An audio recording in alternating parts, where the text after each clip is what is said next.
collusion with Russian government or Putin or the Kremlin. And so, for them now to give all these speeches about how the right and Republicans have been attacking democracy literally and in other ways, they should really be looking at themselves and repeating that again. It's not about which side is worse than the other. It's about looking at what actually happened. Well, Patrice, let me talk about how this is all playing in the rest of the country. I know that everybody inside the Beltway, the media, and Crying Kinzinger and Liz Cheney and all the socialists are all obsessing over this. But do you think Americans are trying to make this a holiday just like the Democrats are? No. I've been watching coverage on different networks, and I've been appalled to hear language that tries to turn today into September 11th. There has been greater lead up on certain networks over the past few days to today than there was last year on the 20th anniversary of 9/11, when we lost over 4,000 souls to the murder of terrorists who hate our democracy, our way of life, our way of thinking, the freedoms and the prosperity that we enjoy.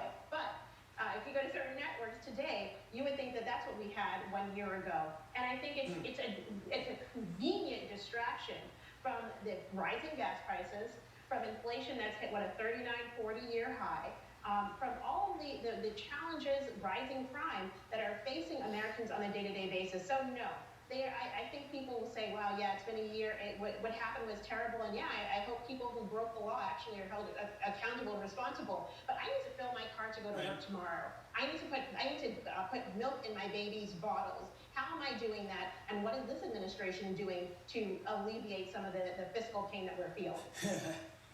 Yeah, big nothing. Andy, you've been a victim of violent abuse at the hands of socialist Democrats in BLM and Antifa. Did Liz Cheney or Crying Kinzinger ever reach out to you pledging to stop this organized terrorism, to form a committee or to do an investigation? Have they ever reached out to you? I've been assaulted on several occasions by Antifa extremists, and no Democrats have ever reached out to express any support for me.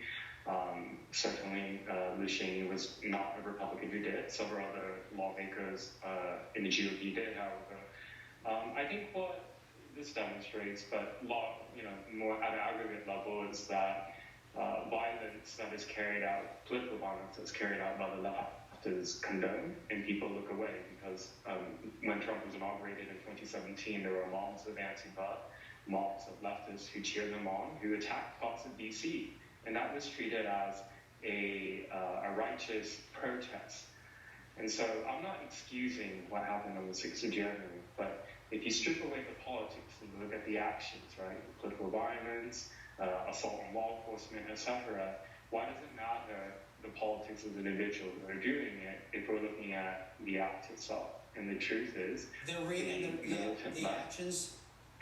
The actions and the rule of law. Sorry, guys, I got to get to a break here. I'm running out of time.